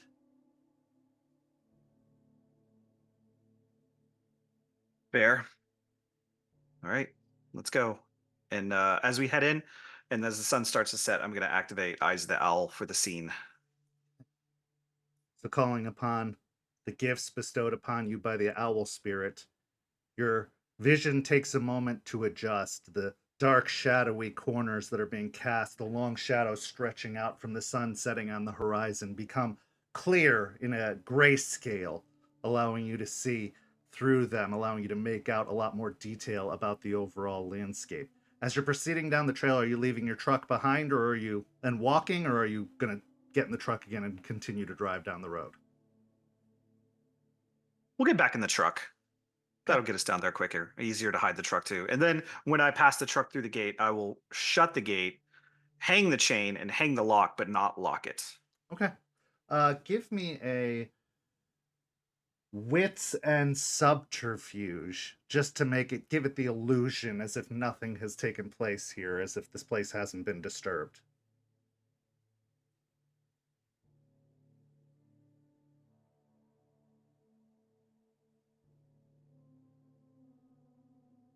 One success. Doing your best, but being quick about it, not trying to linger outside the gate too long. You pull the truck into the driveway and shut the gates, hanging the chain, doing the best you can, not really worried about the details, as you're hoping darkness will obscure as much of it as possible. Climbing in the truck, you continue to proceed down the long gravel driveway. For the most part, the area and the land around you is undisturbed. There's trees and saplings. The grass doesn't look like it's been recently maintained, and some weeds are even sprouting out of the gravel driveway as nature seems to be retaking this place to a certain degree, but it doesn't feel great. It still feels off-putting and somewhat wrong. But as you continue to drive, passing through the trees, further out into the outlet, you eventually are greeted by another large walled off facility. The walls are just basic metal bars, kind of like a standard large security fence. You can even see the remnants of barbed wire wrapped all around the edge, although a lot of the barbed wire looks like it's been bent or broken, torn asunder. It looks mismanaged and miskept. But you are greeted by another gate and a security booth that is empty. But it's a large wrought iron gate that looks like it's on wheels and slides open, probably due to some mechanism that automates it. I'll hop out of the truck. Well, stop the truck, and I'm driving with no cab lights, no headlights at all. I shouldn't need them. I'll head over to the booth and check the door of the booth. If I can get into the booth, I'm gonna look for some kind of activating mechanism, some button, some switch.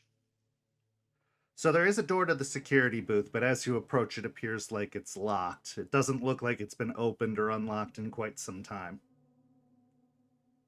All right, I'll give that one a work on the lockpicks too. Okay, give me a dexterity and larceny again.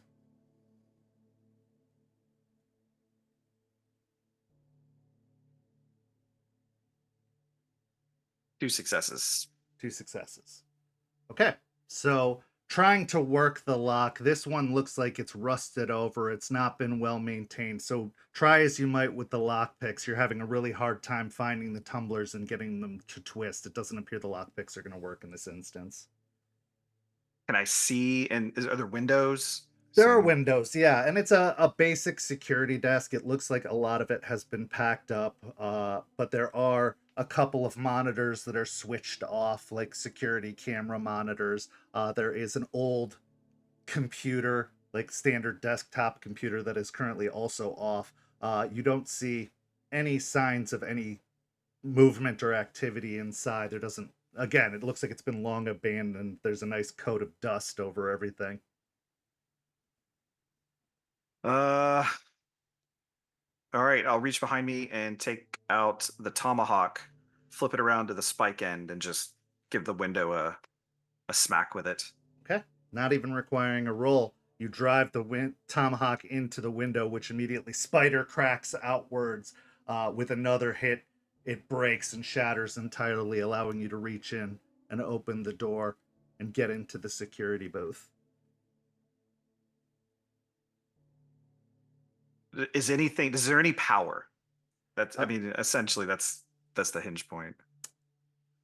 With a kind of cursory look around, it does look like there is some power flooding to this area, but it seems to be very basic level, maintaining, the area, just pretty standard level of power that some abandoned places will get, especially if they're still being investigated or if they're being cleaned up. I'll try to find some kind of switch or something that's going to cause the gate to open. Okay.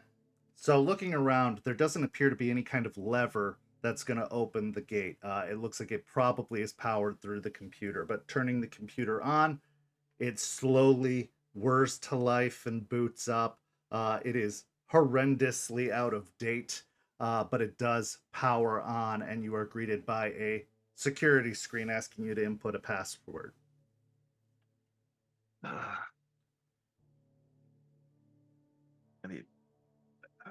gotta hang out with Artie more. All right, that's not gonna work. I'll head back out and look at the gate. How tall is it?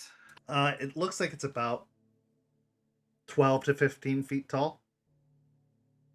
With a good leap, you could likely get over it. As you showed last time, you could get up to the awning of a second-story house pretty easily. Yeah, I'll go ahead and take the jump over it. Okay, so go ahead and activate your hare's leap. Rage check is good. That'll be...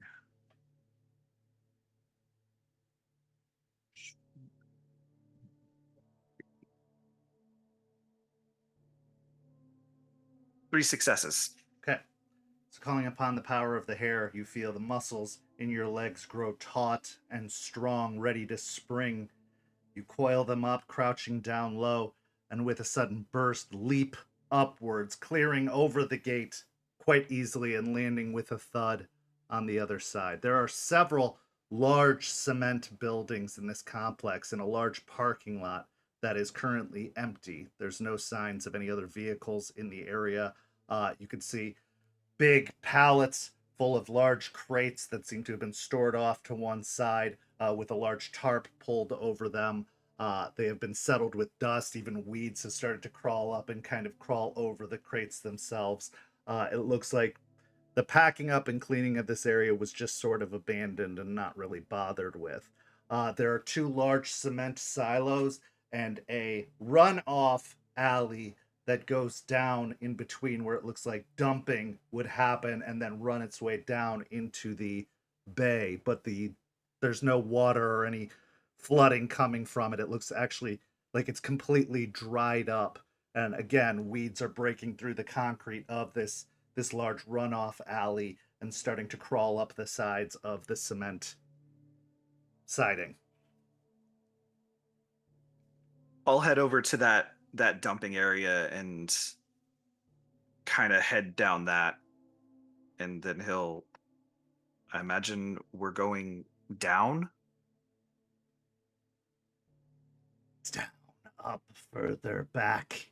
It doesn't matter. Just find the center, find the point. I'll know when we're there. Okay. Yeah, we'll continue to head down to that dumping area.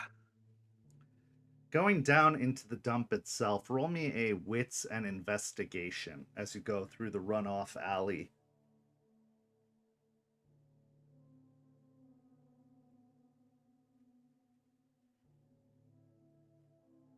Three successes. 3 successes. As you're walking along, kind of looking over the concrete, there are some features that stand out to you. You see broken edges as if something was originally tethered to or potentially anchored to the siding that have been completely broken off. Like hooks have been ripped out of the walls of the siding of this alley. You also see faded tears in the side or scratches in the side of the concrete. And there is definitely discoloration on the concrete itself that hasn't worn away or washed away. With your knowledge and senses, these scratches appear to be claw marks that had raked across the insides or along the ground of this particular area where this, whatever it was anchored here. Like it broke off and broke away from the siding or had been torn away from the siding. As you get closer, a chill settles upon you, upon your very core. Very unnatural chill considering the hot and humid temperatures of the area. And in your ear you hear, yes, this is it. Yes, good.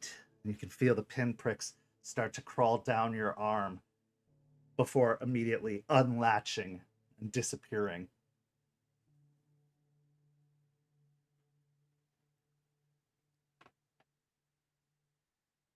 All right, I'll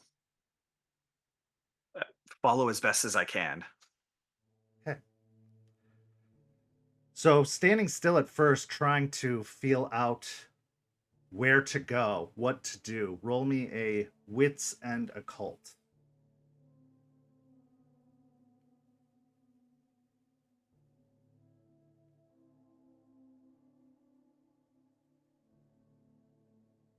Two successes. You can't seem to discern a direction. You know the direction that the spirit leapt off on, that your companion leapt off on, but you can't really tell where they went from here. You can't discern a direction. As you are trying to contemplate what to do next, kind of patting your pockets absently, trying to discover if there's something you can do to help, you reach down into your pants pocket and you feel a strange bulge, as if it was something that you'd forgotten, a strange absence. Reaching into the pocket, you pull out a pair of glasses. You don't remember putting them there.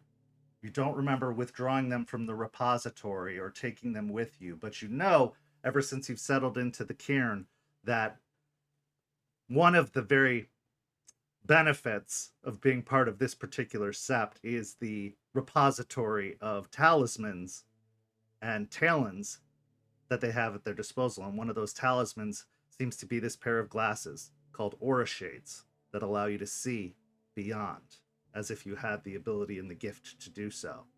Why you have these on your person, how they even got there, is beyond you. You remember the preparations, you remember packing the things you meant to take with you. You don't recall visiting the repository, you don't recall taking out these particular items, but yet here they are, as if they were meant to be there. He'll kind of stare at him for a second and flip him around and then slip him onto his face. As you slide the aura shades onto your face, the world changes. Like an overexposed photograph or a photo negative laid upon a photo itself. Everything feels different. The wild is here. It has started to reclaim this area, this land. But the presence of the Weaver hasn't ever truly escaped. This was an industrial place, and the Weaver can still very much be felt here. You can see the patterned spider webs making up the siding of this channel that you find yourself in. You can see the large silos reaching up to the sky, slightly broken, slightly bent. And you can see utter carnage on the other side. Carnage that would have been very apparent had it been on this side of the Umbra. But on the other side, they don't have cleanup crews. They don't have entities that can help assist. The spirits will do what they will, but for the most part, scars left in the Umbra remain with no one to tend them. And this place is extremely scarred. Those places where you saw the anchors ripped out, you can see torn asunder chunks of something dark, like an ichor, as if it has been broken apart or blasted apart in various spots. And you see corpses. Withered, decayed corpses. Corpses of all shapes and sizes, and even, much to your dismay and surprise, some of them Garou. In their hulking, massive Krynos forms, all withered and decayed. Broken. Ravaged. Roll me a wits and awareness as you look through to the other side.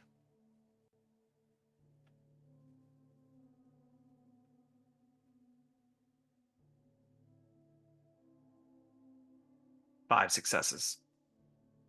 It's been a long time since you've seen Hashigat in his natural form, as he appears.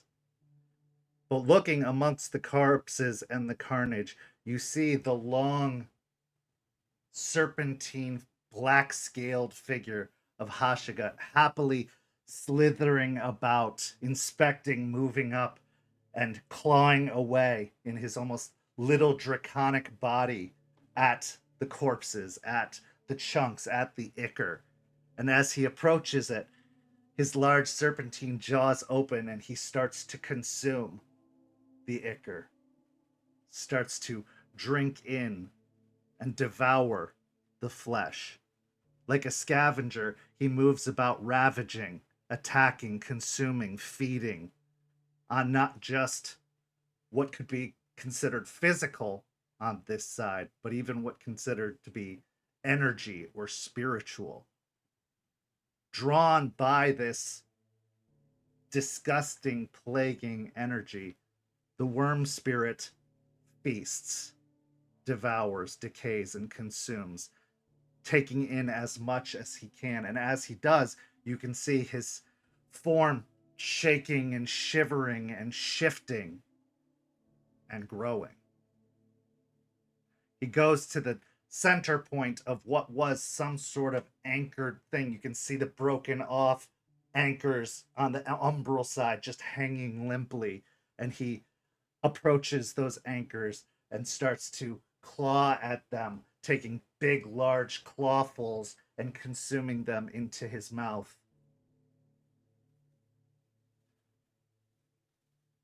What do you do? Lucas is going to stand there kind of dumbstruck for a moment. He imagined a lot of things, but he did not imagine something to this scale. He's going to start walking towards Hashgut.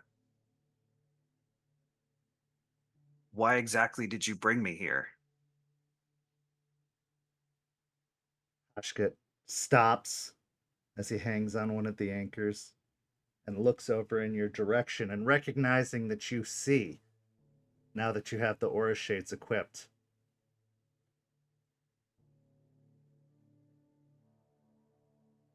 what was old made new again. What was wasted consumed. The worm feeds not just on the living, but on the dead, on itself.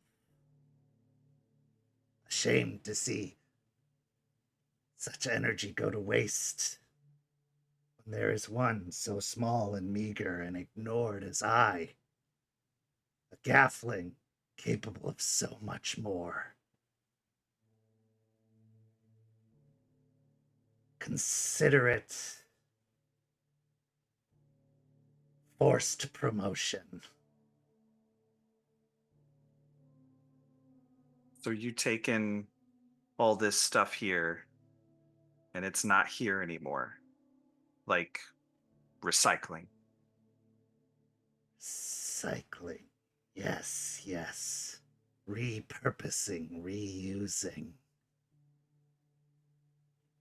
I could not have this if it wasn't for you to bring me here to rekindle, reinvigorate, renew.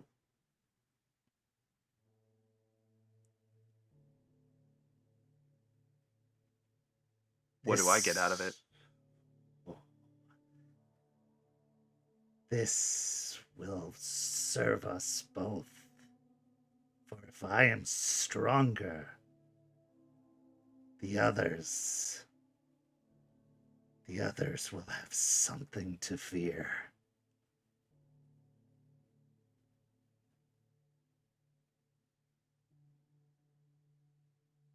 Who are the others?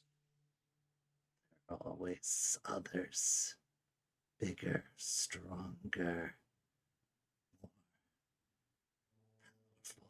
He skitters off of the anchor, going down along the channel over to another side where you see a massive crab-like creature that is long since dead, but is huge, gigantic, probably 12 feet tall when standing, a good 18 feet wide, but it is broken, crab claws broken off and discarded to the side.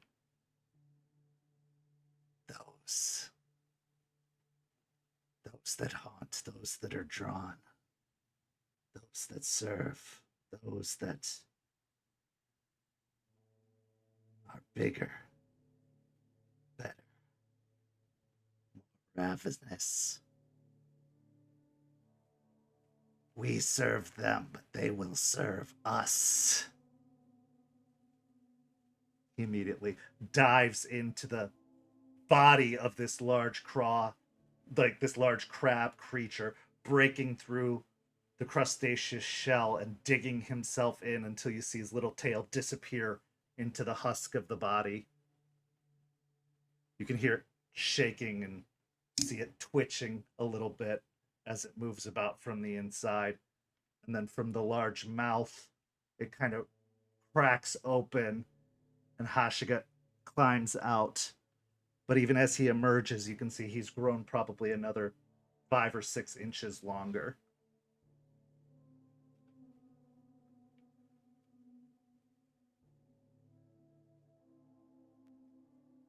You could grow too. You could feast too. Look, Hashiget, you've been with me a long time. You've gotten me out of some shit. I give you that. Now, was it for your own purposes? Hell yeah, it was. And you chose the right person to respect that because I respect it. So there's a lot of lines I'm willing to cross, but you're talking some big, big steps across some big, big lines when you say something like that.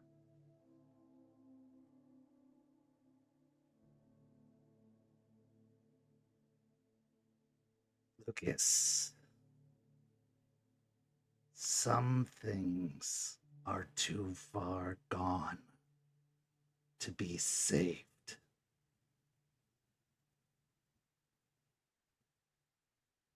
Here, this vain attempt to preserve only stalled what's coming.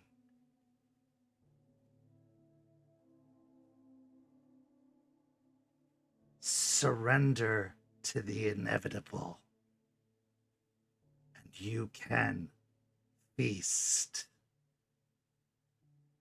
You can grow.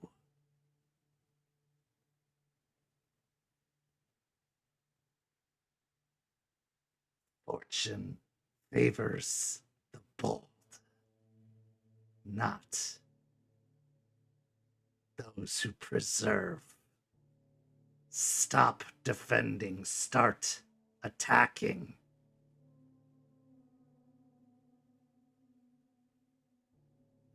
Doesn't have to be like that. It can be different. You said it yourself. They're your words. You're doing exactly what you're meant to do. You're recycling.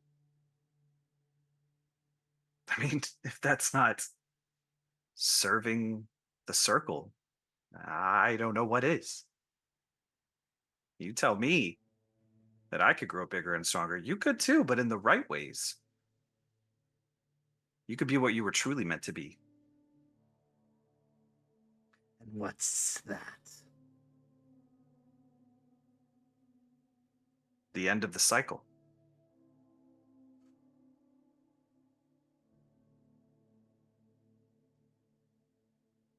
It's exactly what I am. The end. No more rebirth, no more regrowth. Just let it die and decay. The story is over. All good things come to an end. Let the end come.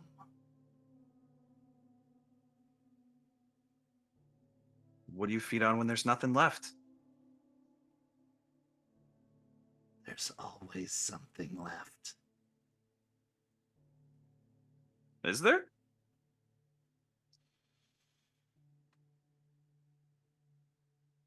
When the worm eats its fill, the worm eats itself.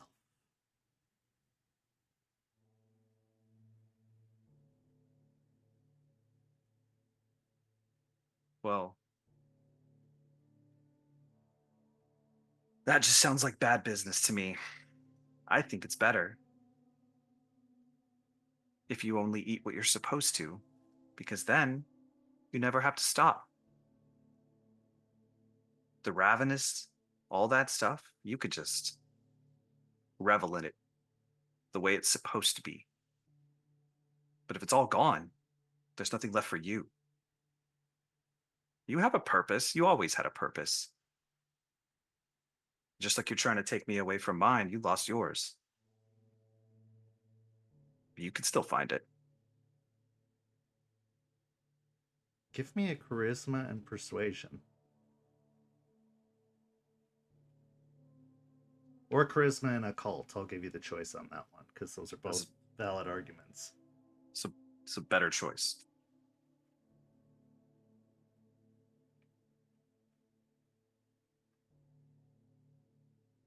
Two successes. Ashigad contemplates staying perched within the broken open maw of the large crab-like creature.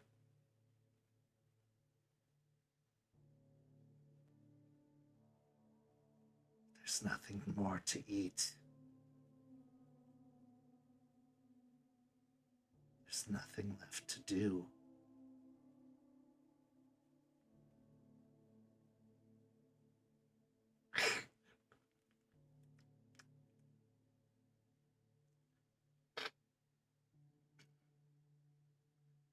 Enough talk. Leave me to my doings.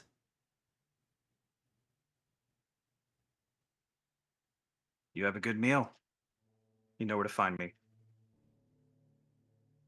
He turns and dives back into the crab, and you can see its large lumbering form shake again. And as it's crackling apart, you can see some of it is starting to dissolve, almost like into an ichor, as the body is broken down more and more.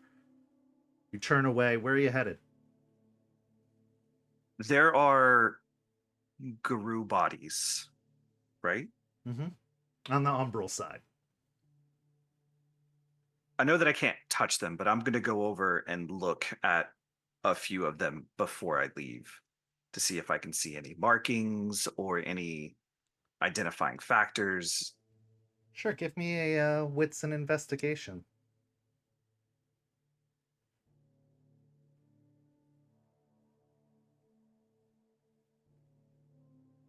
Three successes. Most of them are pretty withered and decayed beyond recognition. It looks like Hashigut isn't the first thing to come by and feed. There are other scavenger spirits that will move their way through, that will feast upon such options, and those that spend too long into the Umbra can become something else as well, something unrecognizable. But as you're looking over the bodies, unable to touch them, unable to contact them, but knowing that they're there and not at the same time, you look over, and several of these carcasses that you find have a very, very distinguishable marking on them. And that marking is a long, curving spiral in on itself.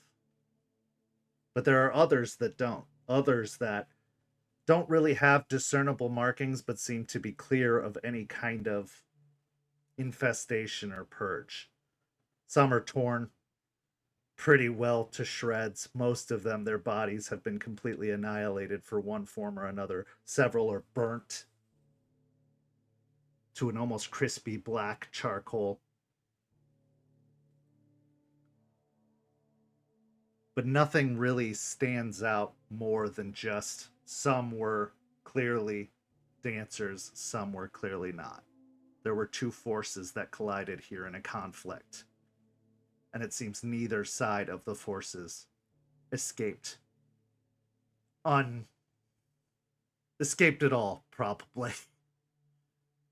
As you're looking down at one of these bodies, you're startled when all of a sudden a female voice says, "Did you find what you were looking for?" As you look up the edge of the large channel you find yourself in, a woman in a business suit, done up really well, a mini skirt down to her knees, large pumps on, with a clipboard in hand, her hair done up in a bun behind her head, looks down from the edge, spectacles on her eyes. Because I have the glasses on, do I see anything hovering around her? Any indications that... Weirdly enough, the photo negative is almost atop itself. She seems to be in both places. I'll slide the glasses down to the edge of my nose and look up and kind of give a half smile. I might have. Who are you?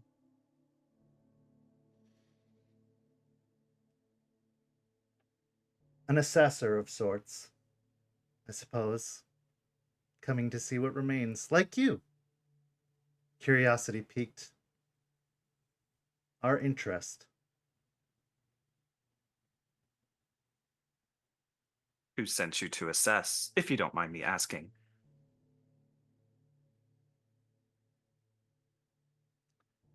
All my employers prefer to go unknown, unaddressed. This place has a lot of potential still. Solid bones. Coat of paint and a couple of curtains, right? Something like that. Well, might need 1 or 2 coats of paint. Maybe something else, but yeah, you might be able to do something with it. I'm not looking to cause you any trouble. I just heard a noise and came to see what it was. Same here. As you said, I'm just looking around. Well, please enjoy your stay. I'll stay out of your way. And I'm heading out, so you do your thing. Wonderful. Good evening to you. You too. She turns and starts to walk away. Go ahead and roll me a wits and awareness check. See if you can catch any other details.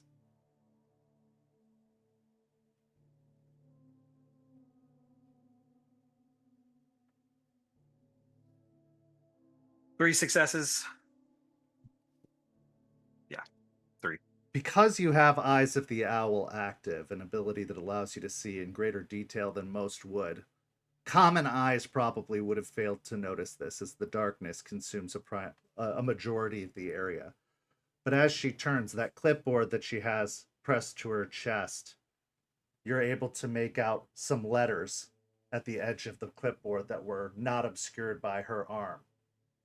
And those letters are EX. As she turns and starts walking away.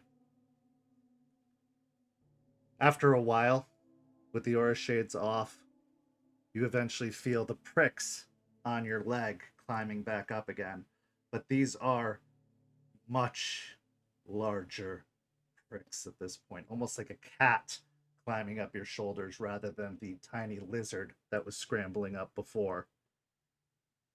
Eventually, you feel a weight settle on one shoulder and wrap around to the other shoulder. And you feel the tail kind of roll across your neck. Not in a threatening or choking motion, but just kind of like a curl around the neck. We're done here. Yes. Yes, we are. If you keep doing this, I'm going to have to get you on a treadmill. Let's go home. Make your way back to the truck. We transition now to our final scene. A boardroom. Much like many boardrooms that have been seen before, but this boardroom still belongs to Harlan Severin, seneschal of the city. He's not as nervously pacing, an old man that appears to be in his late 40s, early 50s, thinning hair up top his head, dressed in a very fine suit. Instead, he's sat at the end of the boardroom table. A minute later, the door opens, and a stout and stocky, muscular woman with curly brown hair atop her head enters as the sheriff of the city, Bloody Mary, makes her way in. She closes the door, but beyond the door out in the hallway, you can hear some rustling, some muffled voices, a bit of a disturbance happening outside. And Harlan looks up to Mary. Did you find them? She responds, they're like cockroaches. He gotta kind of track them down. But yeah, we got one. Do you think they know what we need? Do you think they're capable?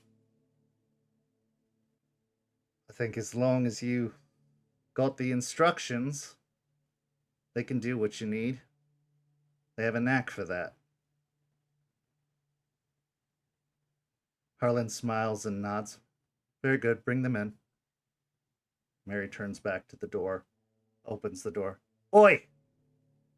Bring him in.